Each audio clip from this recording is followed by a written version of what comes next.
자, 지금부터 이제 시작을 하는데요. 오늘 이제 이걸 하는 건 원래 이런 수업은 없어요. 원래 없었는데 그냥 텀이 어떻게 딱 생기다 보니까 일주가 딱 생기다 보니까 이렇게 하게 된 수업이고요. 그럼 이 내용이 뭐냐면 이렇게 생각해 보세요. 어떤 사람은 그런 거 있잖아요. 공부를 잘하는 사람은 어떤 시험을 봐도 쭉쭉쭉쭉 붙고 어떤 사람은 뭐 나름 열심히 하는데 그죠? 네, 나름 열심히 하는데 안 붙어요. 이게 그래서 제가 그 매번 얘기했지만 가진 사람이 다 갖는 거예요. 이게 뭐 나눠주는 게 아니에요. 이게 가진 자가 다 갖는 거야. 그게 돈이 됐든 자격증이 됐든 뭐가 됐든 가진 놈이 다 갖는 게임이에요. 이 게임은. 그러면 여러분들이 이렇게 생각할 수 있잖아요. 뭐 돈이야 뭐 일단 여기에서 뭐 얘기할 건 아니고 내가 자격증을 공부를 하는데 누구는 쉽게 보안기사도 따고 누구는 쉽게 모두 따고 이렇게 쭉쭉쭉쭉 다 걷어들인다고요. 그러니까 걷어들인다는 표현이 맞는 거예요. 그러니까 처음에 한두 개가 좀 어렵지 이게 어느 정도 지나면 걷어들이게 돼요. 걷어들이게. 근데 웃긴 거는 그러면 기존에 안 되는 사람들은 열심히 안 했고 뭔가 문제가 있냐? 저는 그렇게 생각하지는 않아요. 그렇게 생각하지는 않고 근데 이제 여러분들이 이제는 그 걷어들일 수 있는 입장에 서야 될 거 아니에요. 그쵸? 예. 근데 그 걷어들이는 사람의 공통점은요, 자기네들이 일단은 왜 그렇게 되는지, 그러니까 자기가 머리가 좋아서 자기가 유능하니까 그렇게 생각하는데 절대 안 그래요. 그래서 그거 아니야. 예, 그거 절대 아니야. 예. 걷어들인 사람의 공통점은 이걸 어렵게 말하면 머리가 구조화됐다. 라고 그러는데 이게 사실 뭐 굉장히 어려운 말이죠. 구조화됐다라는 게 뭐가 어떻게 됐다는 얘기예요. 그쵸? 예. 이 구조화됐다라는 말은 이 구조화라는 말은 앞으로 여러분들 머릿속에서 분류가 됐다라고 해석을 하죠. 분류가. 무슨 말인지 아시겠죠? 구조화라는 말은 그러면 머리가 분류됐다라는 말은 무슨 얘기냐면 이런 얘기가 되는 거예요. 한 번도 듣지 못했는데 어느 순간 블록체인이라는 어떤 주제가 등장을 했어요. 그러면 이제 세상에서 처음 나온 얘기잖아요. 그쵸? 그리고 난 블록체인이 뭔지는 모르겠지만 개념 한두 줄을 읽어봤더니 뭐 이렇게 보안 어쩌고 저쩌고 뭔가 적혀 있어. 그러면 내가 여태까지 공부했던 지식이 분류가 돼 있으면 뭐 예를 들어서 뭐 컴퓨터 구조가 있고 네트워크 있고 보안이 있고 뭐가 있잖아요. 그럼 얘가 어느 포지션에 위치가 딱 되는구나. 이게 딱 보인다고요.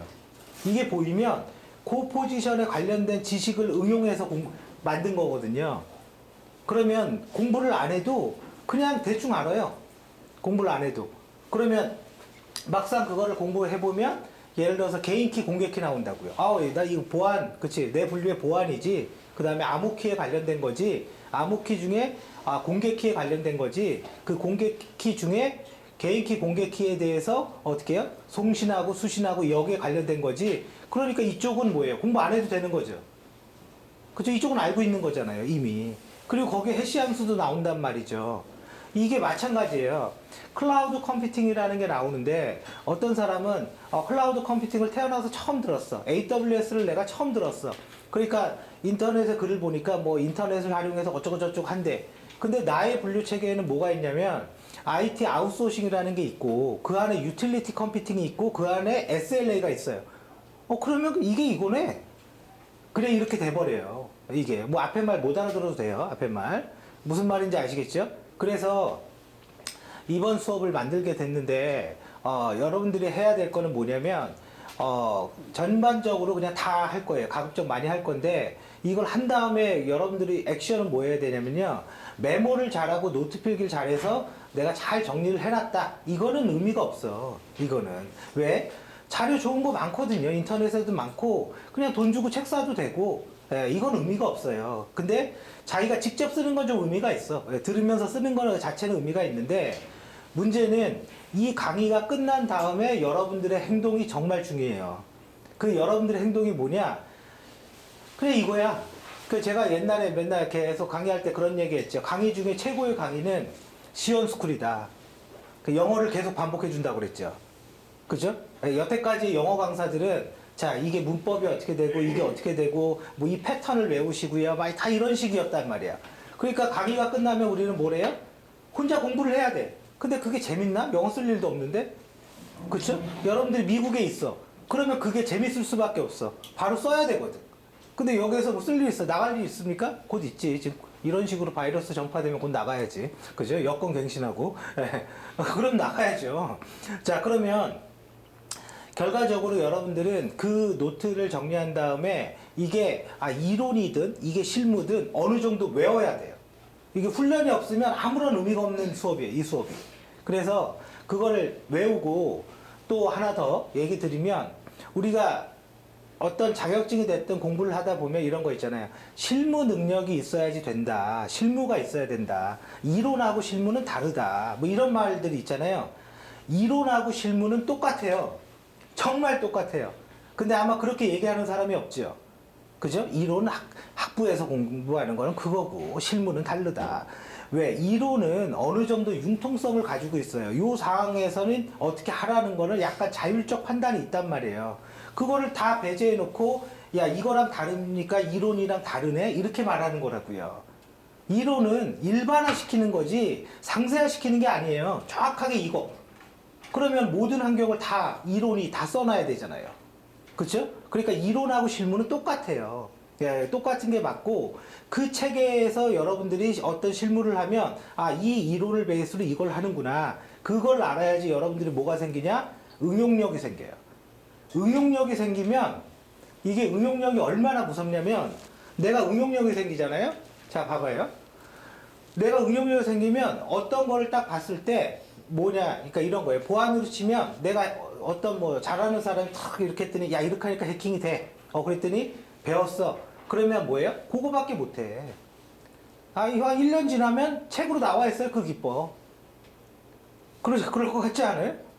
그죠? 처음에는 보안 이게 노하우다 보니까 안 가르쳐 주려 하는데 어차피 누군가 공개합니다. 어차피 좀 기다리면 타이밍의 문제인 거지. 그러면 그렇게 먼저 찾았던 사람들은 결과적으로 어떤 대단한 기법이 있다고 치면 어떤 부귀영화를 누려야 되잖아요. 그렇잖아요. 그냥 나만 알 수 있는 무슨 기법이 있으니까. 근데 문제는 그 사람들이 있어봤자 적절한 타이밍에 자기 노하우를 공개하고 그렇게 하지 않으면 끝내는 죽는 거예요. 그러면 뭐 대한민국 최고의 해커가 잘 사나요? 뭐 람보르기 타고 다녀요? 나 없어. 지하철 타고 다니던데? 그렇잖아요. 왜? 아니잖아. 대한민국 최고의 해커면은 뭐 이렇게 좀 잘 살아야 되는 거 아닌가? 그렇죠? 한강도 보이고 집에서? 한강 못 보는 것 같은데? 아파트밖에 안 보이는 것 같은데? 창문 열어봤자? 그럼 뭔가 이상한 거잖아요. 그러니까 상식적으로 생각하는 거예요. 대한민국 1등 중에 1등의 사람이라면 최소한 한강이 보이는 집에서 살아야 되는 거 아닌가? 그래야지 우리가 희망을 품고 쫓아가죠. 그쵸? 예. 그래서 사실은 그런 타이밍을 몰라서 그런 거고 사실 그건 좀 다른 얘기인데 그건 좀 다른 얘기긴 한데 그래서 오늘 공부한 걸 어떻게 해요? 훈련해서 이렇게 말을 할 수 있게 하세요. 눈 감고 그냥 쭉쭉쭉 훑게. 그러면 대부분의 자격증에 체계가 딱 잡힙니다. 자, 잡히고 자 그러면 이제 오늘 거의 다 뭐 교재 같은 거 없어요. 오늘은 거의 다 노트 필기고요. 이건 뭐지? 또 이거 뭐 할래니까 뭐가 뜨고 그러네. 자, 제가 뷰를 그려줄 거예요. 여러분들은 구조화라는 스트럭처라는 거 뭐라고 그랬어요? 분류라고 했잖아요. 분류. 그러면 이제 컴퓨터의 아주 기본적인 이론부터 한번 봐보자고요. 그거를 이제 우리는 소프트웨어라고 놨어요. 소프트웨어라고. 그냥 컴퓨터라고 하지 않고 소프트웨어라고 놨어요. 소프트웨어는 말 그대로 프로그램이죠. 그죠? 프로그램. 그래, 프로그램이라고도 그러고, 프로세스라고도 그러고, 타스크라고도 그러고, 앱이라고도 그러죠. 그죠? 이렇게 다양한 표현을 갖고 있는 건 뭐예요? 환경과 크기에 따라 다르게 말하는 거예요. 환경과 크기에 따라서. 그러니까 우리가 앱이라는 거는 약자니까 애플리케이션인 거잖아요. 사실은 앱이. 그래서 앱이건, 프로세스건, 프로그램이건, 타스크건. 그죠? 이게 같은 거라고요. 이 중에 타스크가 제일 작은 거죠. 그죠? 프로그램의 어떤 기능 하나를 타스크라고 부를 수가 있는 거죠. 그죠? 근데 우리가 지금 이걸 공부할 때는 그냥 같은 거다라고 이해하시면 돼요. 그냥 같은 거다. 자, 그러면 첫 번째는요. 우리는 컴퓨터 구조가 있어요. 컴퓨터 구조. 컴퓨터 구조는 특징적인 게 있는데 얘는 기계적으로 말하는 겁니다. 그러니까 컴퓨터 구조하면 기계예요. 기계. 박스라고 박스. 그냥. 그죠? 그리고 또 뭐가 있어요? 운영체제가 있죠. 일반적으로 컴퓨터 구조를 공부하면 운영체제는 딸려 나옵니다. 그래서 이 운영체제는 어떻게 말하는 거예요? 프로그램으로 말하는 거죠. 그렇죠? 그러니까 이 박스는 기존의 이런 마우스랑 다른 거는 뭐가 다릅니까? 마우스는 기계지만 소프트웨어가 없잖아요. 이제 여기에 소프트웨어가 넣은 게 컴퓨터인 거죠. 그걸 변경할 수도 있는 거고. 그죠? 그래서 운영체제는 소프트웨어 측면에서 말하는 거고, 둘은 항상 거의 같이 다녀요. 같이 다녀요. 왜? 기계만 있으면 할 수 있는 게 별로 없으니까. 자, 그리고 우리가 옛날에는 이런 게 이슈가 안 됐는데 컴퓨터 간에 데이터를 주고받게 됐잖아요. 그죠? 그래서 뭐가 나와요? 네트워크가 나오죠. 네트워크. 그죠? 이 네트워크 컴퓨터 구조. 그죠? 그냥 컴퓨터 구조라고 얘기할게요. 그러면 이런 것들이 나오기 시작한다 이거예요. 자, 그리고 결과적으로 소프트웨어가 프로그램이라고 그랬잖아요. 이거 공부할 때 이렇게 해야 돼요. 어떻게 하냐? 아, 소프트웨어라는 건 컴퓨터 구조와 운영체제, 그 다음에 네트워크로 분류가 되고, 이렇게 리바이벌 해야 돼요. 무슨 말인지 알겠죠? 이렇게 리바이벌 해서 내 머릿속에서 딱 외워두면 어떤 질문이 들어와도 내가 이게 조합해서 대답이 됩니다. 이게. 자, 그래서 네트워크가 있어. 근데 우리는 실제 프로그램을 개발을 해야 되는 거잖아요. 그쵸? 개발을 해야 되니까 우리는 그거를, 물론 여기 소프트웨어가 있지만, 그거를 소프트웨어 공학이라고 얘기를 하는 거죠. 그쵸? 소프트웨어 공학이라고 얘기하는 거야. 그러니까 이거는 그냥 개발이다 이렇게 생각하면 돼요. 개발이다. 그러면 우리가 봐보세요. 개발이라는 단어에서 느껴지는 거는 뭔가 존재하지 않는 거를 새롭게 만드는 뭐 같잖아요. 그쵸? 그래서 이 말의 의미는 맞아요. 그 의미를 갖고 있어. 그거를 어렵게 말하는 게 모든 소프트웨어는, 모든 프로젝트는 유니크하다라는 소리예요. 같은 말이죠, 그게. 같은 말이죠? 같은 말입니다. 그러면 그래서 프로그램을 개발하는 거로 딱 국한시켜서만 보자고요. 이거를 뭐 더 크게 넓히지 말고 키만 보자고요. 그런데 여기에서는 좀 짜증나는 말이 하나 있는데, 소프트웨어라는 말은 우리가 평상시에 많이 듣는 얘기이기 때문에 약간은 거부감이 좀 덜합니다. 거부감이 덜한데, 뒤쪽에 공학이라는 말이 있죠. 저게 엔지니어링인데, 이 공학은 여러분들이 머릿속에서 딱 기억해야 돼요. 어떤 문제에 대한 해결책이에요. 그죠? 그러면 공학은 뭐예요? 소프트웨어의 문제에 대해서 해결책을 제시했다. 어떻게? 분류해서, 어떻게? 구조화시켜서, 어떻게? 체계적으로. 같은 말이라고. 이게 다 같은 말이라고요. 무슨 말인지 아시겠어요? 그죠? 그러면 어떤 단어가 바뀐다고 해도 여러분들이 나오는 거예요. 인베디드 공학. 아, 인베디드 소프트웨어 문제에 대해서 체계적인 해결책을 제시했구나. 이해되시죠? 앞 단어가 바뀌어도 아무런 관계가 없어요. 그죠? 공학은 다 문제에 대한 해결책이에요. 그런데 문제에 대한 해결책은 전제가 하나 깔리죠. 경험이라는 게 있어야 된다고요. 경험. 그죠? 내가 이렇게 해보니까 좋았더라. 그죠? 이건 어떤 전문가들의, 뭐 세련되게 말하면 전문가지만 전문가들의 노하우가 있는 거잖아요. 그쵸? 근데 그 노하우라는 게 그렇잖아요. 이 사람은 요게 맞는 것 같다고 얘기하지만 저 사람은 저게 맞는 것 같다고 얘기하고, 시간을 가다 보면 그 결과가 나오다 보니까 뭐가 맞는지 결론이 나오겠죠. 결과적으로. 그러면 이거를 컴퓨터에서는 어렵게 말해요. 내 머릿속에 있는 거 뭐예요? 암묵지. 그쵸? 그리고 정리 좀 해보자. 글로 써요. 그죠? 형식지. 그죠? 그래, 이걸 쉽게 말하면 돼요. 그냥 네 머릿속에 있는 거 매뉴얼, 암묵지, 형식지 갖고 여러분들 글 갖고 공부하잖아요. 그죠? 그래서 형식지를 갖고 머리에 넣잖아, 다시. 맞잖아요. 그죠? 그거예요, 그거. 그거를, 이 말을 몰라도 돼요. 어렵게 말하면 논학가라는 사람이 지식 창조 프로세스로 정의한 거예요. 예, 뭐 이런 걸 몰라도 돼요. 이런 거는 핵심이 아니니까. 자, 그러면 이제 공학이라는 말은 우리가 뭔지 알았죠. 그쵸? 근데 사실은 요 안에 포함시켜서 말을 해도 되는데, 따로 분류하는 게 좋다. 왜? 그쪽에 양이 많아져서. 어떤 프로그램도 데이터가 없으면 의미가 없어요. 그쵸? 데이터가 없는 프로그램은 광고밖에 없습니다. 맞죠? 그죠? 근데 광고 자체의 이미지도 데이터라고 볼 수는 있는 거지. 그죠? 어떤 프로그램도 데이터가 없는 건 없다. 그러면 사실은 요 안에 포함되어 있는데, 이러한 데이터, 게시판에다가 우리가 글을 쓰려면 어디에 저장을 해야 되잖아요. 그쵸? 그리고 그거를 또 읽어야 되잖아. 그쵸? 그래서 뭐가 있어요?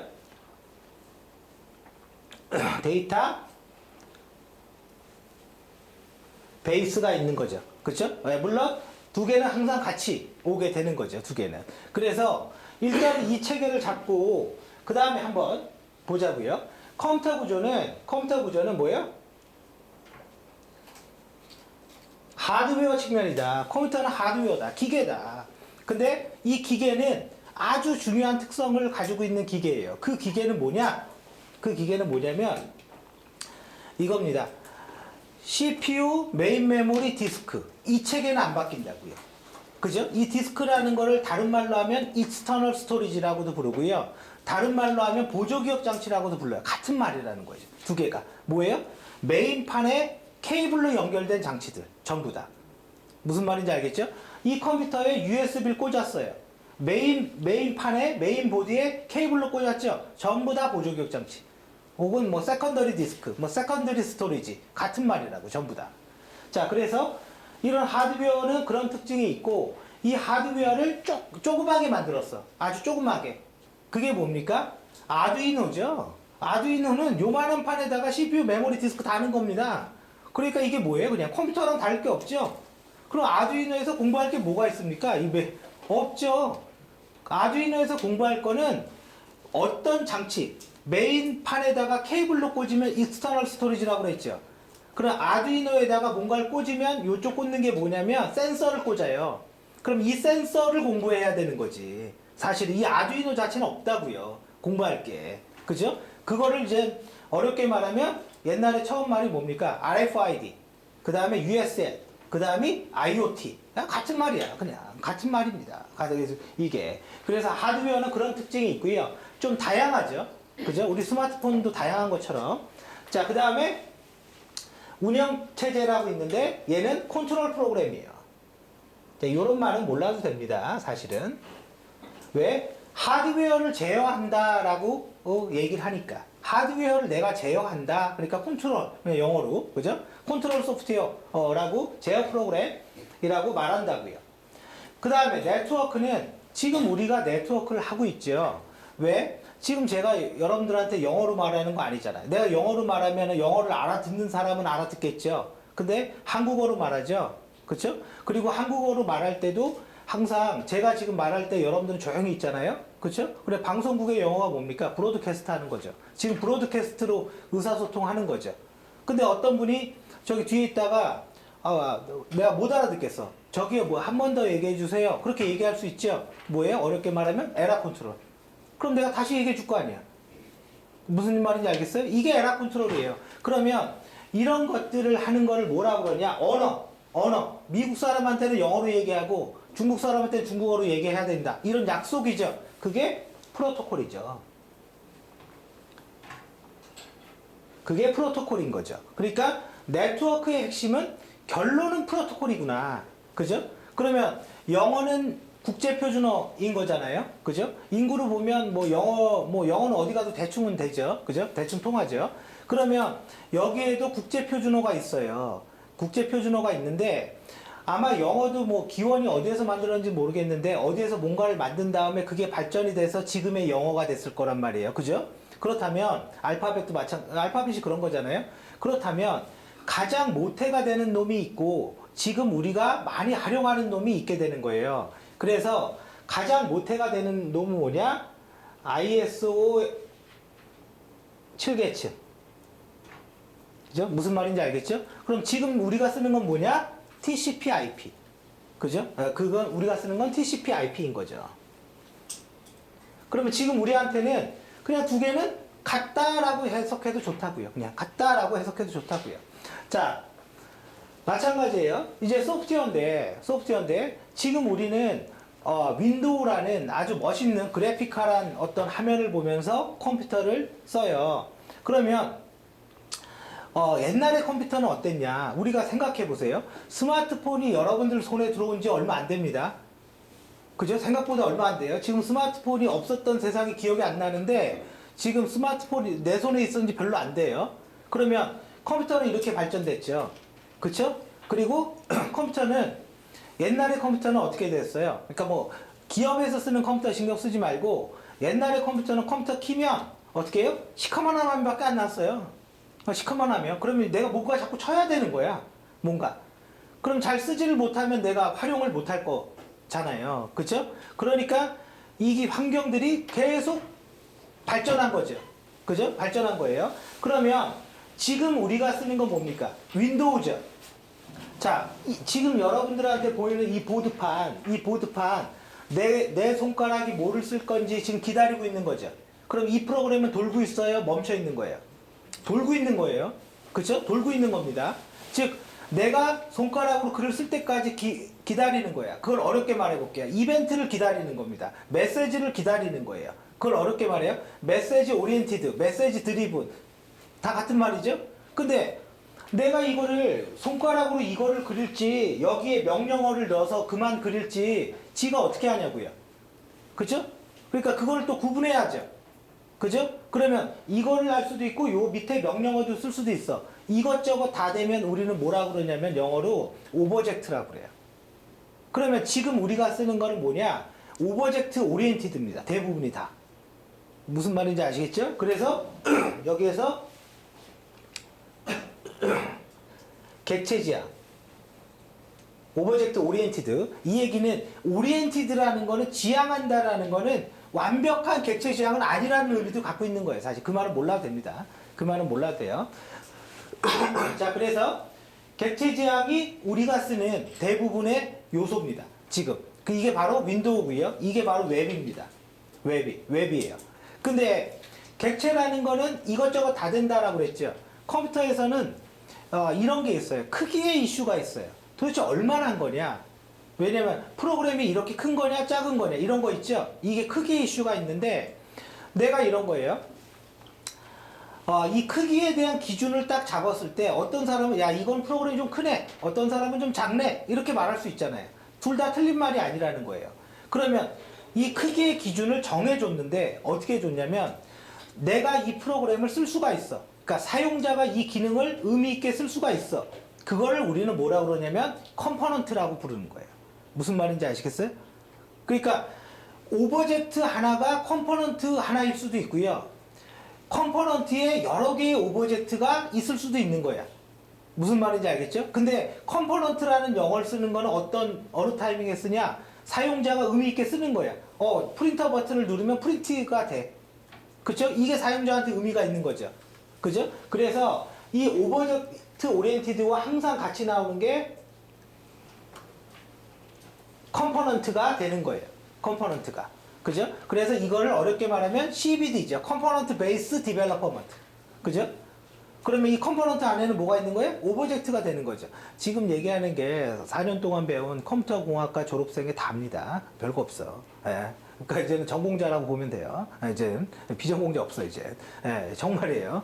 자, 그러면 그걸 우리는 CBD라고 부르는 거예요.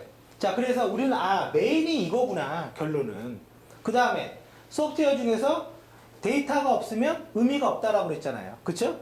근데 데이터라는 거는 사실은 실질적으로는 약간 정형화된 느낌이 있는 거예요. 지금은 뭐 빅데이터 그래갖고 뭐 비정형 이런 얘기도 하지만 사실 우리가 쓰는 대부분의 데이터는 어떤 나눠져 있는 거죠. 체계적으로. 그죠? 체계적 뭐라고 그랬어? 분류돼 있다. 그죠? 그래서 그 데이터베이스 중에 우리가 가장 많이 쓰는 게 뭐냐면 엑셀 시트처럼 생긴 거. 엑셀 시트 어떻게 됐어요? 행 있고 컬럼 있죠. 그쵸? 딱 요렇게 면으로 만드는 거 있죠. 그러면 엑셀이 요렇게 있고 밑에 시트명이 있잖아요. 그럼 밑에 시트 추가할 수 있어요? 추가할 수 있죠. 그러면 시트 이름과 이 시트 이름을 저는 엑셀 잘 못 써서 그러는데 두 개 시트에 있는 데이터를 끌어다가 세 번째 시트 만들 수 있나요? 그럼 이쪽 값 바뀌면 얘도 바뀌는 거야. 되죠? 그걸 어렵게 말하면 DB에서는 조인이라고 말하는 거고, 그쵸? 그리고 엑셀 시트를 뭐라 그래요? 테이블이라고 말하는 거고, 컬럼은 컬럼이고, 행은 행인 겁니다. 그 무슨 말인지 아시겠죠? 그래서 그때는 이게 나오는 게 뭐예요? RDB. 관계형 데이터베이스. 근데 어디에서는 이럴 때가 있어요. 영어로 RDBMS라고 그럴 때도 있고 RDB라고도 얘기할 때가 있어요. RDB는요, RDB라는 말은 내가 데이터를 아까 그 엑셀 시트처럼 면처럼 저장하겠다. 면이잖아요, 면. 그죠? 그게. 그렇게 저장하는 형태를 RDB라고 하고 엑셀 프로그램을 RDBMS라고 하는 거예요. 그래서 뭐가 되는 거예요? RDBMS는 MySQL이나 MS SQL이나 오라클이나 사이베이스나 뭐 예를 들어서 DB2나 이런 게 RDBMS가 되는 거고, 걔네들이 지원하는 거는 RDB라는 모델을 지원해 주는 거예요. 그래서 RDB는 뭐가 들어가요? 항상 뒤에 모델이라는 게 나오는 거예요. 모델이라는 게. 그러면 이제 우리가 이런 질문이 있겠죠. 꼭 그렇게 면으로 저장해야 됩니까? 면이 테이블인데 사실 대분류, 중분류, 소분류로 저장하면 좋지 않습니까? 그거 좋죠. 대분류, 중분류, 소분류의 장점은 뭡니까? 좀 체계화돼 있죠. 이것도 지금 대분류, 중분류, 소분류 아닙니까? 그렇죠? 이것도 그렇게 하면 좋잖아요. 그래서 나무를 뽑아서 이렇게 거꾸로 들었어. 그게 뭐예요? 계층형이죠. 나무의 요걸 뭐라 그래? 뿌리잖아요. 그러니까 루트를 가지고 이렇게 펴지잖아요. 나무를 거꾸로 든 거예요. 그래서 그거를 그렇게 넣으면 계층형 데이터베이스라고 부르는 거예요. 자, 그거는 몰라도 된다. 왜? 우리는 그걸 살면서 볼 일 없습니다. 계층형 DB는. 네. 우리가 대부분 보는 건 뭐예요? RDB죠. 그러면 이제 이 상황에서 여러분들이 뷰를 펴야 돼요. 이게 뭡니까? 지금 전체죠. 그럼 첫 번째, 이제 뷰를 하나씩 펴볼게요. 이제 이거를 필 겁니다. 1번. 이제 이걸 필 거예요. 1번 피고, 2번 피고, 3번 피고, 4번 피고. 그러니까 항상 이렇게 생각하세요. 내가 지금 이게 그림인데 마우스로 클릭하면 상세에서도 뭔가 나와. 지금 여러분들이 여기에서 이거에 마우스를 클릭한 겁니다. 이해되시죠? 그죠? 클릭을 해서 이제 새로운 게 나오는 거죠. 이제 컴퓨터 구조죠. 컴퓨터 구조 운영체제예요. 그래서 1번.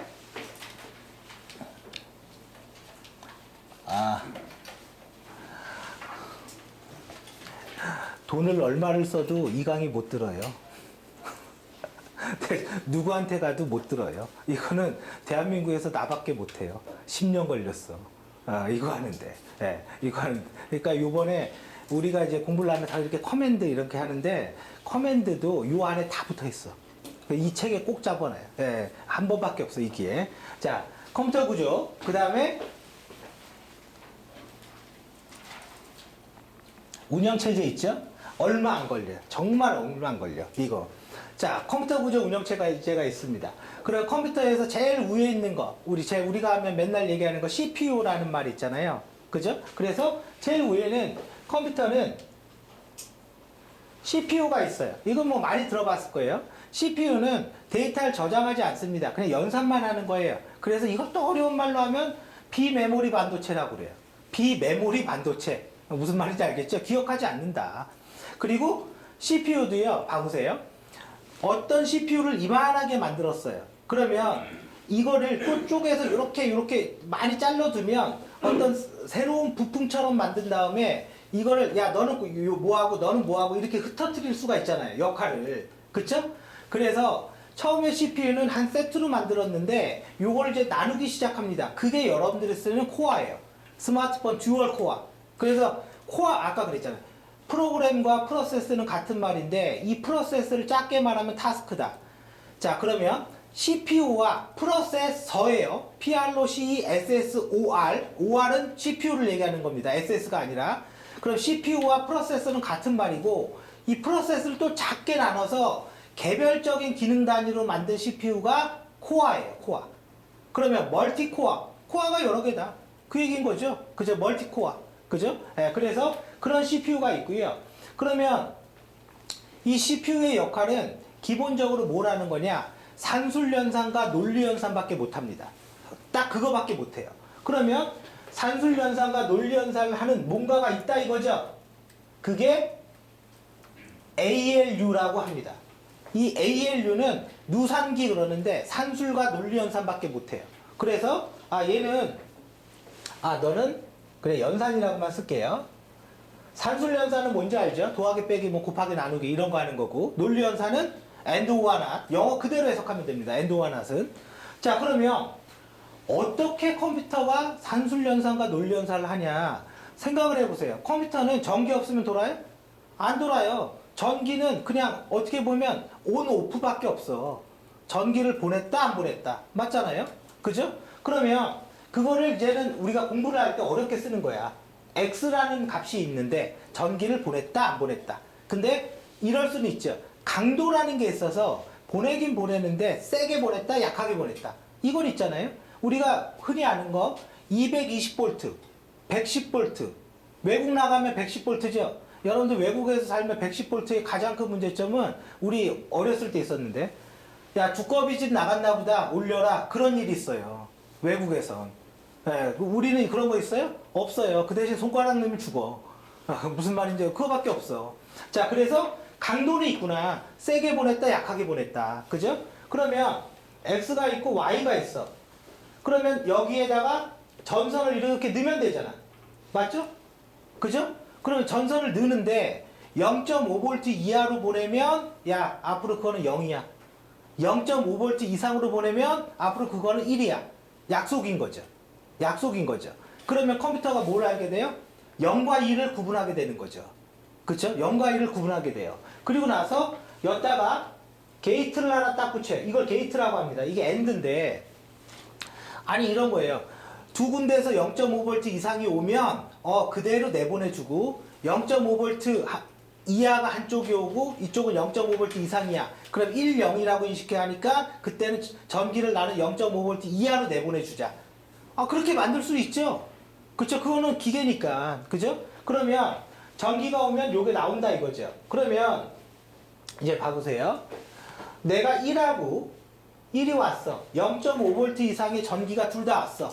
그러면 얘가 딱 전압을 판단해서, 그죠? 전압을 판단해서 둘 다 0.5V 이상이니까 나는 1을 내보내 줄게. 이거 되잖아요. 그죠? 근데 한쪽은 안 왔어? 그럼 0을 내보내 줄게. 그죠? 그래서 컴퓨터는 우리가 흔히 얘기할 때 이걸 뭐라고 그래요? 비트 단위, 0 아니면 1, 비트 단위로 처리한다 라고 얘기를 하죠. 그죠? 비트 단위로. 그러면 이걸 갖고 어떻게 더하기를 하고 어떻게 곱하기를 하고 어떻게 나누기를 하냐. 이거는 논리 연산이죠. 이 게이트는 AND라는 겁니다. 그럼 게이트는 뭐냐? 요만한 칩이 있어요. 센서처럼. 탁 꽂는 거예요. 그냥 그대로. 근데 지금 뭐가 좋아지냐면 이게 너무 작아진 거야.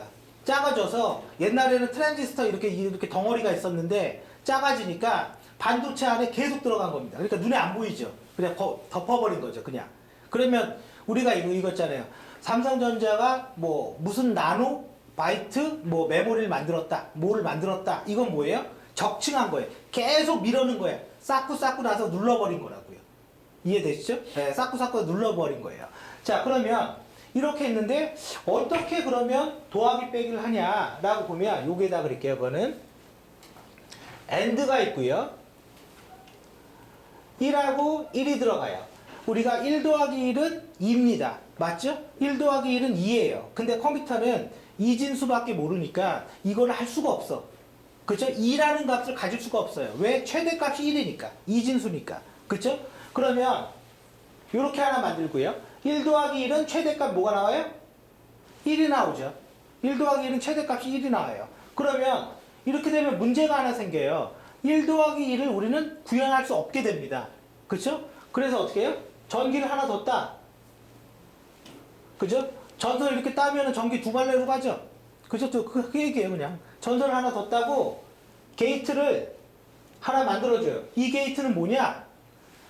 0하고 1일 때만 1이 되는 거. 이건 약속인 겁니다. 0하고 1일 때만 1이 되자. 이거 약속이에요. 그래서 1 더하기 1은 원래는 이게 2가 돼야 되는데 그거는 10진수니까 2가 되는 거고 이거를 0으로 두고 그쵸? 우리 9 더하기 1 하면은 이게 0 나오잖아요. 그쵸? 하나 올라가야 될 거 아니에요. 그죠? 이거를 하나 올려주자. 이거를 하고 싶은 거예요. 이거를. 그죠? 그러면 더하기가 되죠. 그죠? 더하기가 되면 나누기 빼기 다 되는 겁니다. 네. 자, 그러면 얘는 뭐냐? 1, 1일 때는 0이 나옵니다. 1, 1일 때는. 그래서 이거를 XOR라고 합니다. OR은 0일일 때 1이 되는 거죠. 지금 제가 말할 때 0이라고 1, 0은 같은 거예요. 두 개는. 그죠? 자, 그러면 이렇게 되면 이렇게 읽어버리면 어떻게 됩니까? 똑같죠? 그죠? 이게 우리는 하프 애더, 반가상기라고 하는 거예요. 그러면 이런 거의 개수가 엄청 많이 동시에 해버리면 빨라지죠. 그래서 풀 애더, 전가상기. 그리고 계속 직접화 시키는 거야. 그럼 더하기 엄청 빨라지죠, 지금? 그죠? 그게 우리의 CPU입니다. 그게. 그러면, 딱 되니까, 그러면 우리가 이건 이진수인데, 10진수를 어떻게 바꿉니까? 이런 문제가 있잖아요. 그쵸? 그러면 그대로 내려볼게요. 1, 0이잖아요. 그죠? 1, 0이에요. 그리고 배수를 딱 써요. 배수를 쓰는데 1, 2, 4, 8, 16 계속 올라갑니다. 그러면 얘는 바로 2로 바뀌죠. 그죠? 그래서 그냥 우리가 그냥 기계적으로 한 8421 코드로 바꾸면 끝나. 그 말이 그 말이에요. 무슨 말인지 알겠죠? 8421이면 끝나. 다 배수로 올라갑니다. 그러면 이렇게 되면 만약에 이 두 개만 이렇게 쓰면 얘가 표현할 수 있는 이 비트만 쓰면 얘가 표현할 수 있는 경우의 수는 2의 2승이니까 4가지밖에 표현 못합니다. 00, 10, 01, 11. 그쵸? 그러면 명령으로 치면 야 너 실행해 말어. 이거는 뭐 쉽게 표현할 수가 있지만 뭐 언제 실행해? 실행하고 그 다음 너 뭐를 해? 이거는 언어적으로 표현하는데 한계가 부딪히죠. 그러면 이 비트가 많으면 이게 늘어나면 늘어날수록 뭐가 좋아져요? 경우의 수가 늘어나니까 8비트면 2의 8승까지 표현할 수가 있는 거잖아요. 그쵸? 그러면 뭐 0, 1, 1, 0이 나오면 야 이런 뜻이니까 너 이렇게 하셔야 돼. 뭐 이거 된다는 거죠. 그죠? 그래서 우리가 처음으로 쓰는 컴퓨터는 8비트 컴퓨터가 나온 거예요. 그게 8비트 컴퓨터예요. 그게 올라가서 16비트가 되는 거고 그게 올라가서 32비트가 되는 거고 그게 올라가서 지금 64비트가 되는 거죠. 그러면 이게 64개가 있다라는 거죠. 그럼 데이터를 표현하는 경우의 수가 엄청나게 많아지는 거죠. 그죠? 자, 그래서 이렇게 애들을 한다고요. 누가? 누상기의 역할은 그겁니다. 그러면 여러분들이 궁금한 게 곱하기는 어떻게 합니까? 곱하기는 더하기의 모음이죠. 컴퓨터는 절대로 그런 식으로 곱하기 안 합니다. 곱하기는 더하기의 모음이기 때문에 더하기를 여러 번 하면 문제가 뭐냐면 느려져요. 왜? 해야 될 일이 많으니까. 곱하기나 나누기는요 단순하게 시프트 연산으로 해요. 비트를 왼쪽으로 옮기거나 오른쪽으로 옮겨요. 그러면 이 그림 그대로 보면요 내가 0인데 0인 여기가 1, 0이야. 요거만 요로 딱 해요. 1이 어떻게 됩니까? 2가 되죠. 다시 왼쪽으로 올리면 어떻게 돼요? 2가 4가 되죠. 그쵸? 이걸 갖고 레프트 시프트 할 거냐 라이트 시프트 할 거냐에 따라서 곱하기 나누기를 구현해 버려요. 그러면 연산이 굉장히 쉬워지잖아요. 그쵸? 예. 그게 뭐다? 누상기다. 그게. 자, 그러면 더하기 빼기를 한단 말이에요. 근데 문제는 이 1이라는 거, 그 다음에 이 1이라는 거, 값이 있어야지 할 거 아니에요. 값이 있어야지. 데이터가 있어야지. 그쵸? 그냥 전기 두 개 두고 이렇게 할 수는 있겠지만, 그건 쓸 데가 없잖아요. 그래서 이제 뭐가 나와요? 여기에 메인 메모리가 나오죠. 메인 메모리. 그러니까 우리가 메모리 하는데 정확한 표현은 메인 메모리입니다. 메인 메모리예요. 메인 메모리가 나오는데 자 이렇게 공간이 있어요. 이 메모리는 뭡니까? 메모리는 어렵게 생각하면 안 돼요. 배터리라고 생각하면 돼요. 이 지금 컴퓨터 전기로 돌죠. 메모리는 그냥 그대로 해석하면 기억하는 거잖아요. 어떻게 기억을 하냐고. 책상은 칼로 파야지 기억합니다. 맞죠? 그래야지 기억이 안 지워지죠. 근데 그 기억이라는 걸 도대체 어떻게 하냐고요. 여러분들이 노트에다가 글을 쓰면 뭔가 묻혀갖고 쓰는 거잖아요. 그러니까 기억을 하잖아요. 그럼 얘는 도대체 어떻게 기억을 하냐고요. 배터리라고 생각하면 돼요. 잠깐 내가 전기를 들고 있는 거야. 그러면 이걸 들고 있으면 어떻게 돼요? 그게 기억하는 거예요. 그 대신 전기가 날아가면 다 없어지죠. 그쵸? 왜? 파는 게 아니니까. 파는 거는 전기가 날아가도 유지하잖아요. 그래서 이거를 뭐라고 그래요? 휘발성 메모리라고 합니다. 휘발성. 휘예요, 휘. 휘발성. 전기가 날아가면 사라진다. 그죠? 그런데 문제는 있어요. 이거를 그냥 통짜로 이건 딱 저거라고 생각하면 돼요. 머릿속에는 뭐냐면 아파트에 있는 지하주차장이다 생각하면 돼요. 지하주차장에 라인을 안 그어주면 여러분들은 어떻게 합니까? 그냥 내려가자마자 제일 편한데 아무데나 뭐 삐뚤어 딱 세우고 가는 거죠. 근데 우리가 그 라인에 닫으니까 어떻게 돼요? 최대한 빡빡하게 넣어서 차를 많이 되게 만들죠. 그 라인을 지어보라는 거예요. 그죠? 그러니까 우리는 이걸 통으로 쓰는 게 아니라 그런 문제가 되니까 이거를 어떠한 형식으로 이렇게 잘라준다 이거죠.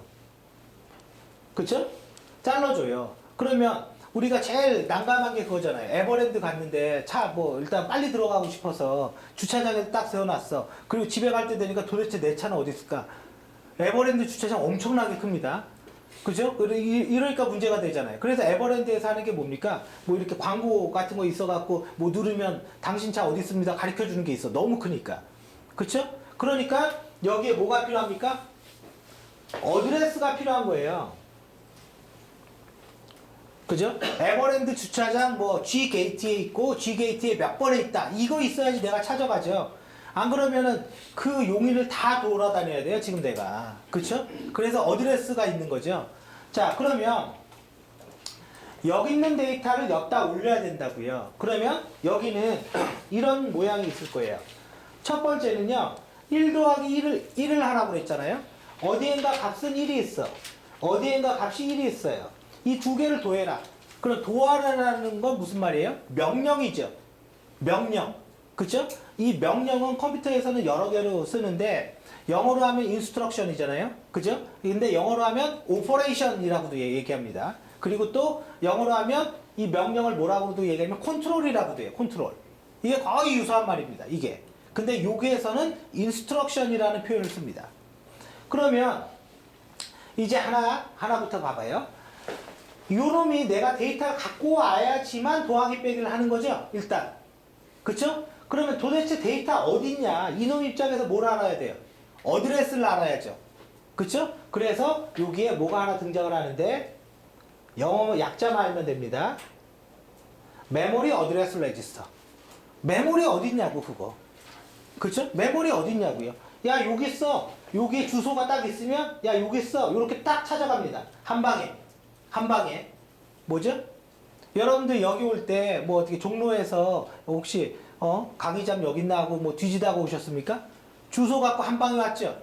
그죠? 그거를 영어로 하는데 한 방에 온다. 그걸 영어로 하는데 뭐라고 그러냐면 다이렉트입니다.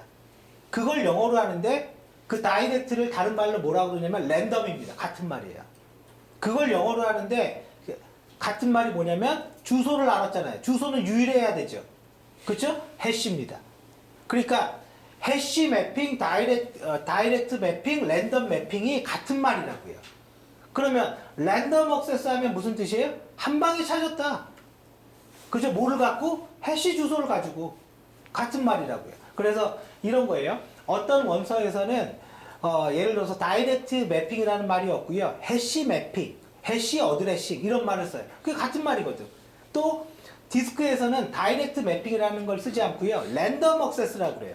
같은 말이에요. 같은 말. 그냥. 그죠? 이해되죠? 무슨 말인지? 그러면 내가 여기 있는 데이터를 딱 찾았어. 그럼 이것도 이렇게 똑같이 찾을 수도 있겠죠. 그죠? 그럼 읽어와서 그냥 보내는 게 아니라 어떠한 형태로 바꿔서 보내요. 왜? 얘가 알아들어야 되잖아. 그쵸? 그리고 CPU는 인텔 것만 있는 게 아니죠. 그죠? 인텔 것만 있는 게 아니니까 네가 원하는 형태로 줘야지 의미가 있는 거죠. 그래서 기본적으로 바꾸는 게 뭐냐면 이렇게 바꿉니다. 이거는 OP 코드, 오퍼레이션입니다. 오퍼레이션. 그 다음에 오퍼랜드. 오퍼랜드. 우리가 흔히 생각하면은 OP 코드, 오퍼레이션 코드와 오퍼랜드 그러는데 이 오퍼랜드라는 거를 흔히 생각하면 어드레스라고 해석을 합니다. 근데 사실은 오퍼랜드는 어드레스만 있는 건 아니지만 그냥 그건 내버려 두고 오퍼랜드 이꼬르 어드레스구나 그렇게 생각하셔도 돼요. 무슨 말인지 알겠죠? 자, 그러면 이걸 바꾸는데 야, 나 더하기 할 거야. add 이렇게 써줘야 될 거 아니에요. 그죠? 그래야지 CPU가 알죠? 그죠? 나 빼기 할 거야. 나 나누기 할 거야. 이거 써줘야 될 거 아니야. 그리고 뭐를 더할 건데? 1. 그쵸? 값이 있어야 될 거 아니에요. 값이. 그런데 문제는 두 개의 값을 더해야 되는 거잖아요. 지금. 하나만 있으면 안 되죠. 그래서 내가 여기에다가 오퍼랜드를 하나 더 붙여. 그럼 이 오퍼랜드가 두 개죠? 2주소 형식. 오퍼랜드가 세 개예요? 3주소 형식. 이렇게 되는 거죠. 그러면 자, 봐봐요. x는 x 더하기 y다. 이거는 변수 두 개만 있으면 됩니다. 그리고 x가 x 값이 바뀌어요. 근데 z는 x 더하기 y. 이건 달라지죠.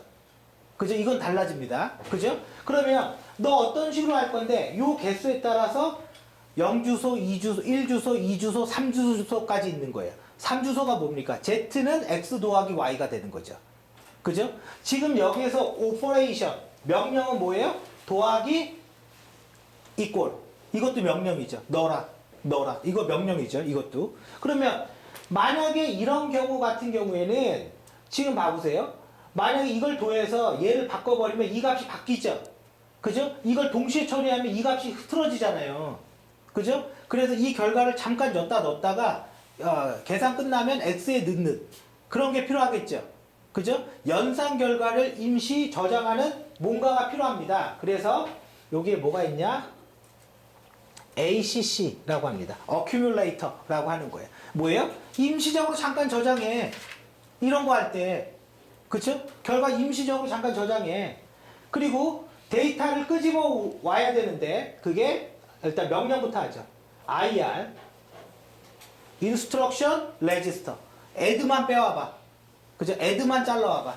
그리고 데이터 갖고 와야 돼요. MBR 영어 그대로 보면 돼요. Memory Buffer Register. 그쵸? 그러면 이제 대충 분류가 됐죠? 그리고 여기 때려 넣으면 됐죠 이제? 그쵸? 그리고 그럼 나 도항이 끝났어. 야, 그 다음은 내가 뭐 할까? 프로그램 카운터. 다음에 실행할 명령을 갖고 있다. 프로그램 카운터. 이 도항이 끝났어. 두 번째 명령 나 뭐 하지? 그죠? 다음. 그 다음 또 뭐 하지? 프로그램 카운터. 그러니까 프로그램 카운터는 next instruction입니다. 그냥. 다음에 실행할 거. 이게 뭐예요? 이게 CPU예요.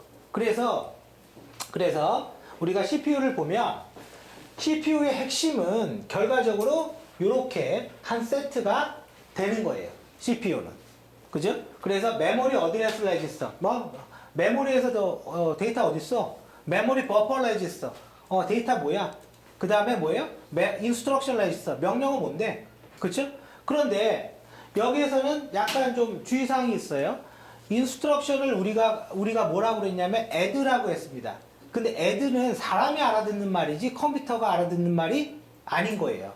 그쵸? 컴퓨터는 몰라요. 그러면 CPU별로 어떤 약속이 하나 있어야 됩니다.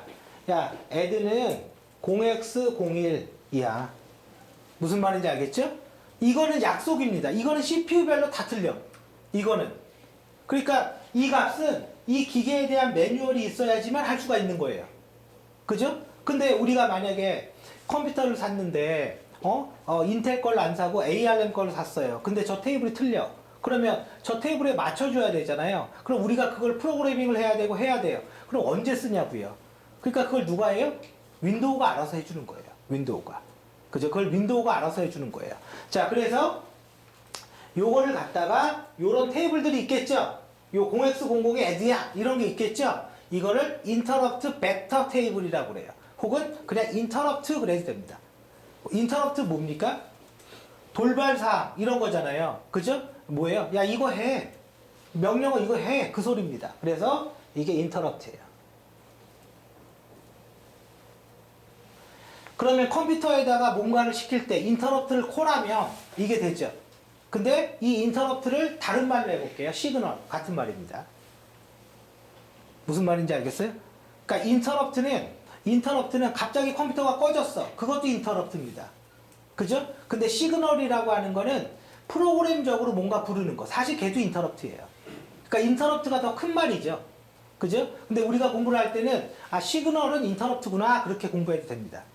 굳이 이렇게 세세하게 구분하지 않아도. 그냥 시그널은 interrupt구나. 같은 말이구나. 자, 그래서 이렇게 도해지는지 우리는 알았다 이거죠. 그런데 여기에 문제가 하나 생겨요. 얘는 빠르고 얘는 느립니다. 우리 뭐죠? 그 영화가 아니라 만화지. 만화 이름 뭐지? 프란다스의 걘가? 그 걘가? 아니. 뭐지? 미래소년 코난인가? 미래소년 코난, 엄청 재밌는 만화인데. 걔의 장점이 뭡니까? 발가락 힘이 엄청 세죠? 걔가 그 만화에서 그걸 몇 개를 보여줘요. 비행기에서 이렇게 뛰어내리거나 이런 걸 보여줘요. 그럼 비행기는 빠르고 지변은 서 있잖아요. 그러면 걔가 어떻게 하냐면 비행기에서 딱 뛰어내릴 때 어떻게 하냐면 같이 달려요. 무슨 말인지 알겠어요? 같이 안 달리면 걔 넘어져요. 한번 생각을 해보세요. 달리는 기차에서 뛰어내리는데 그냥 탁 하면 바로 넘어져요. 근데 어떻게 해요? 발 대자마자 같이 뛰어줘야 돼. 무슨 말인지 알겠죠? 이 메인 메모리와 이 CPU는요, 속도의 차이가 너무 많이 나는 거야. 그 중에서 이 메인 메모리의 가장 큰 문제점은요, 이 반도체가 D램이거든요. D램 하면 다이나믹이죠, 다이나믹. 동적으로, 뭔가 동적으로. 랜덤 액세스 이해되죠? 한 방에 찾는다. 그죠? 근데 이 D램의 가장 큰 문제는 뭐예요? 배터리라고 그랬잖아요. 리플래시가 있어야 돼요. 충전기를 배터리를 넣어줘야 돼. 이제 그러다 보니까 이게 기계적인 특성으로 조금 느려, 얘가 느려요. 근데 이 배터리를 충전을 안 해주는 반도체를 만들어냈어. 그게 우리가 정보처리 기사에서 배우는 플립플롭입니다. 그 플립플롭의 그림을 보면 이렇게 해서 이렇게 돌린 다음에 다시 이렇게 거꾸로 돌려요. 그러니까 뺑뺑이를 막 돌려, 지네끼리. 그래서 이 플립플롭이라는 이런 헤로도의 그림이에요. 이 특성은 전기를 갖다가 이렇게 뺑뺑이를 돌리는 거예요. 한마디로 얘기하면. 그래서 1비트를 저장할 수 있는 반도체를 만들었어요. 리플래시에 충전을 안 해도. 그게 S램이에요. 스태틱 램.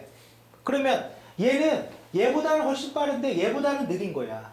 그래서 속도를 좀 맞춰주자. 그게 나오는데 그게 뭐예요? 그게 캐시죠. 그게 캐시 메모리입니다. 그래서 사실은 이렇게 들어가게 돼 있는 거죠. 사실은. 그래서 CPU, 캐시 메모리, 메인 메모리 이 형태가 돼 있는 거예요. 그리고 얘는 SRAM이라는 걸 씁니다. 그러면 데이터를 저장하는 크기로는 누가 제일 커요? 메인 메모리가 제일 크죠. 위에는 작죠. 그렇죠? 여러분들이 우리가 주차장에 갈 때 제일 짜증나는 게 오토바이잖아. 오토바이는 그냥 아무 데나 세우지. 세울 데도 없는데 면적 하나 딱 차지하고 있잖아요. 그쵸? 어떻게 낄 수도 없어. 어정쩡하게 있기 때문에. 그죠? 그러니까 지금 무슨 말을 하는 거냐면요.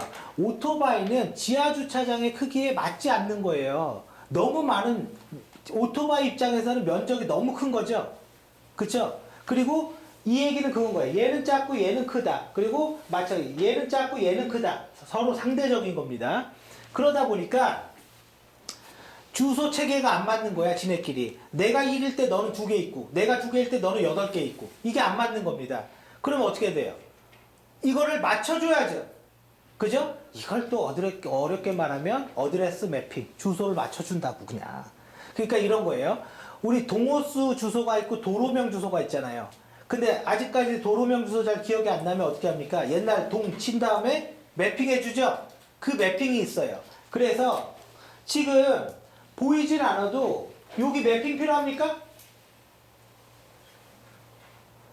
주소 매핑 필요하죠? 크기가 다르잖아요. 두 개의 크기가 똑같으면 매핑이 필요 없습니다. 여기 필요합니까? 여기 필요하죠? 그쵸? 여기 필요해요. 그죠? 근데 한번 봐보세요. 그러면 이 얘기는 이거네. 내가 어떤 값을 읽을 때 이 주소, 내가 가지고 있는 주소를 캐시 메모리의 주소 형태로 바꾸고, 캐시 메모리는 메인 메모리 주소 형태로 바꾸고, 그러면 엄청나게 많은 일이 빈번하게 일어나겠네요. 바꾼 다음에 읽을 수가 있으니까. 그쵸? 빈번하게 일어나겠네요. 그러면 첫 번째는 이거예요. 내가 주소 하나 딱 줄 테니까 바꿔줘. 근데 한 방에 했어? 다이렉트 매핑. 이해되죠? 한 방에 했어? 다이렉트 매핑이에요. 근데 내가 어떤 주소 하나 딱 줬는데 바꿔줘 그랬더니 야 그거 나는 못하고 제가 할 줄 알아. 인다이렉트. 그죠? 인다이렉트. 별거 없잖아요 지금. 그죠? 우리 도로명 주소 어떻게 해요? 한 방에 바꾸죠? 다이렉트 매핑. 다이렉트 매핑 하는 거예요. 그런데 너무나 빈번하게 일어나면 뭔가 불러서 이렇게 하는 것보다 야 얘 맨날 보니까 이런 거예요. 도로명 주소 찾는데 여러분들 도로명 주소 검색할 때 보면은 자기 집 주소만 검색하지 대부분 뭐 이렇게 남의 집 주소까지 검색하지 않잖아요. 그죠? 그럼 이 사람은 맨날 이 동네만 검색을 해. 그러면 매핑하지 말고 옆에다가 이렇게 갖다 놔 그냥. 갖다 두면 뭐가 좋아져요? 뭔가 안 물어봐도 되죠. 바로 옆에 있으니까. 그거를 어소시티브라고 합니다. 그래서 연관이라는 말, 연관 매핑이라는 말은 새로운 칩에다가 그 주소 정보만 딱 있는 거야. 그럼 얘는 빨라요, 느려요? 무조건 빠른 거죠. 무조건 빠른 겁니다. 얘는. 그래서 다이렉트, 어소시티브 이렇게 두 개 기억하면 돼요. 그럼 어소시티브가 나오면 연관이라는 말이 나오면 무조건 빠른 겁니다. 무조건 빠른 거예요. 그러면 이런 거 있죠. 여러분들이 이런 거예요. 아, 너무 컴퓨터 구조 이론적인 거 아닌가? 그 말도 뭐 그렇게 틀린 말은 아닌데 한번 생각을 해봐요. 내가 증권회사 시스템을 하는데 증권회사 시스템을 하면 뭘 봅니까? 뉴스를 보죠. 맞죠? 뉴스를 봐요. 그럼 뉴스는 어떻게 생겼어요? 한번 기억을 해봐요. 뉴스 타이틀에 리스트가 나오고 그 다음에 제일 위에 쪽 뉴스가 밑에 본문이 나오죠. 그렇죠? 그렇게 돼 있지 않아요? 다 그렇게 돼 있습니다. 리스트의 타이틀. 그러면 리스트에서 뉴스는 넥스트 뉴스. 그러니까 리스트 20개 나왔는데 그 다음에 21번부터 40번 잘 넘겨요, 안 넘겨요? 한번 생각을 해봐요. 넘겨요, 안 넘겨요? 대부분 안 넘겨요. 그 20개 안에서 다 봅니다. 90% 이상이. 신한은행이나 국민은행에서 입출금 내역을 조회하는데 입출금 내역 조회할 때 최근 한 달, 두 달 정도 조회하는 거지 야 1년 전 거 좀 찾아봐 이렇게 잘 조회 안 합니다. 그쵸? 그러면 만약에 이 어소시티브의 개념을 엿다가 쓰면 뉴스를 검색하는데 최근 20개는 메모리에 딱 두고 그 다음에 21번부터 나머지 것들은 디스크에 저장하면 빠르겠죠? 이 개념 그대로 쓴다고요. 근데 우리가 뭐예요? 이게 이건지 모르는 거야. 그죠? 지금 이해가 되죠? 그러면 모든 뉴스는 다 그렇게 만들어져 있습니다. 입출금도 다 그렇게 만들어져 있지 그냥 다 디스크에 넣고 그때그때 조회야? 그렇게 안 합니다. 느린데. 그죠? 어차피 조회하는 거 몇 개 안 되지 않냐. 아, 이렇게 나오는 거지. 그러면 이거는 데이터베이스에서도 이 원칙은 쓰지 않을까요? 데이터베이스에서 이 주소를 뭐라고 그러냐면 인덱스라고 합니다. 같은 거예요. 인덱스라고 해요. 그러면 내가 어떤 인덱스를 갖고 데이터를 읽어오는 게 주 목적이야. 근데 얘 분명히 이것만 읽어. 얘 이런 거 많이 읽더라. 그러면 인덱스 옆에다가 데이터를 같이 넣으면 데이터 안 읽어도 되죠. 바로 옆에 있으니까. 그걸 가리켜서 오가니제이션 인덱스라고 불러요. 무슨 말인지 알겠어요? 그러니까 제가 얘기한 게 이거예요. 기본 개념이 연관이라는 개념이 있는 사람은 이거를 DB를 공부해 봤더니 이런 개념이 또 나오네. 근데 거기에서는 오가니제이션 인덱스라고 부르네. 그리고 실제 내가 개발자입니다. 웹 개발자예요. 개발을 하다 보니까 자주 조회하는 거는 메모리에 두고 그 이후 거는 디스크에 저장하네. 연관이네. 무슨 말인지 알겠죠? 그러니까 이론이 없으면 응용력은 없어요. 응용력이 없으면 그냥 노동 근로자로 사는 겁니다. 노동 근로자는 빚이 없습니다. 노동 근로자한테. 자, 이해되죠? 그래서 항상 어디든지 다 쓰인다, 이거. 자, 그러면 이제 이게 어떻게 돌아가는지 알겠죠? 이게. 자, 그래서 어드레스 매핑까지 있어요. 자, 그러면 우리는 조금 여기에다가 요 크기를 똑같이 나눴죠? 크기를 똑같이 나눴죠? 우리가 크기를 똑같이 나누는 건 다 영어로 페이지 아니면 블락이라고 합니다. 무슨 말인지 알겠죠? 크기가 똑같으면. 그죠? 똑같이 나눴어요. 그러면 이게 사실은 메인보드에 있고 이 밑에가 뭐가 있는 거예요? 대부분은 하드디스크가 있는 거죠. 그죠? 그래 보조기억장치라고 하는데 자, 요게 요렇게 그게 디스크가 됐건 SSD가 됐건 USB가 됐건 연결돼 있다. 그래서 요 밑에를 보조기억장치, 세컨더리 스토리지라고 하는 거죠. 그러면 실제 데이터는요, 요게 있는 거잖아요. 얘는 어떻게 저장하는 거예요? 얘는 배터리 없어도 안 날아가죠. 디스크는. 얘 파는 겁니다. 그렇게 생각하면 돼요. 이거 파면 안 지워지죠? 근데 자꾸 파면 어떻게 됩니까? 뻥꾸나지 않아요? 디스크 로우레벨 폼에 한 10번 해봐요. 뻥꾸납니다. 그러면 그냥 깨져버려요. 그래서 공공기관 가서 프로젝트 하다가 로우레벨 폼에 타고 가셔야 됩니다. 그거 자꾸 돌리죠? 자기 노트북 깨져버려요. 그냥. 무슨 말인지 알겠죠? 얘는 파는 거예요. 파는 게 아니면 얘가 깨질 이유가 뭐가 있습니까? 그죠? 얘는 파는 겁니다. 그러니까 왜 저장되는지 분명한 거죠. 근데 어떻게 저장을 하냐? 우리가 봐보세요. 이거는 이제 차에 따라 다른데 아마 요즘 차는 다 그럴 거예요. 옛날에 조금 후진차 타면 어떻게 했냐면 우리 노래 들을 때 어떻게 해요? CD롬 넣죠. CD롬. 그쵸? CD롬을 딱 넣고 노래를 딱 들어요. 근데 조금 비싼 차 타면 CD롬이 한 5개 정도가 들어가. 그리고 나서 1번 CD롬 하면 이게 뭐 쥐잉 소리가 나요. 그리고 뭔가 바꾸는 소리. 그러면 CD롬이 이렇게 두 개가 있으면 CD죠. CD롬이 아니라 그죠? CD가 두 개가 있으면 바꾸면은 이걸 이렇게 바꾸겠어요?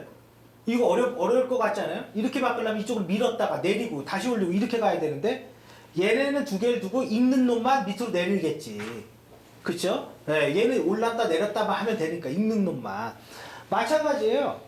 디스크도 하나짜리 쓸 수 있는데 이 통 하나 딱 만들고 여기에다가 동그라미로 이렇게 여러 개 딱 꽂아놔. 무슨 말인지 알겠죠? 그럼 똑같아요. 여러 개 꽂아요. 그리고 바늘을 갖다가 중간에 이렇게 딱 꽂아. 앞뒤로 왔다 갔다 하게. 그럼 좀 빠르게 읽죠. 그쵸? 그렇게 돼 있어요. 그렇게. 그래서 이걸 뭐 어려운 말로 뭐 실린더라 그런 거 몰라도 돼요. 그런 거 몰라도 돼. 실린더, 뭐 억세스함 그런 거 몰라도 돼요. 그리고 얘도 저장하는 단위가 있겠죠? 육상 경기에서 이 동그라미 뭡니까? 동그라미 트랙이라고 하죠. 트랙. 예, 맞아. 똑같아요. 트랙. 그리고 선수가 출발하는 거 섹터.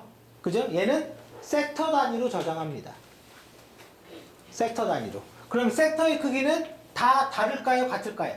컴퓨터는 크기는 다 똑같습니다. 왜? 다르게 하면 관리가 너무 어렵거든. 다르게 하면. 그게 512바이트죠. 그 크기가. 1비트, 8비트가 모여서 1바이트가 되는 거죠. 그죠? 8비트가 모여서 그 다음에 4바이트가 모여서 1워드가 됩니다. 그래서 48에 32비트 컴퓨팅 이렇게 되고 8바이트가 모여서 1워드가 되면 88에 64비트 컴퓨팅이 되는 거죠. 그쵸? 그 다음에 1000바이트가 모여서 1kg가 되는 거고 그죠? 1000kb가 모여서 1메가가 되는 거. 공 3개만 붙이면 돼. 그냥 공 3개만 계속. 그죠? 그리고 1000메가면 뭐예요? 뭐가 되는 거예요? 1기가인가? 1기가가 되고 그 다음에 뭐예요? 기가가 뭐예요? 테라? 그죠? 이렇게 올라가는 거죠? 공 3개 붙이면 아무것도 아닌 거죠. 아무것도 아닌 겁니다. 자, 그래서 이렇게 돼 있어. 그 다음에 조금만 더 하고 쉴게요. 모든 데이터는 여기 있잖아요. 여기 있는 걸 여기다 올려놔야 되죠. 그렇죠? 올려놔야 됩니다. 그러니까 얘가 아무리 빨라도 이 올리는 게 느리면 말짱꽝인 거죠. 얘 어드레스 매핑 필요해요? 필요하죠. 필요합니다. 당연히. 그래서 여기에서 요거를 이렇게 올리는 놈이 있다. 올리는 놈이. 메모리에 탁탁탁 꽂아주는 놈이 있다고요. 그 꽂아주는 거를 우리는 컨트롤러라고 해요. 디스크 컨트롤러 얘기하고 디스크자 빼고 얘기해도 됩니다. 그래서 여기에는 뭐가 있다고요? 컨트롤러.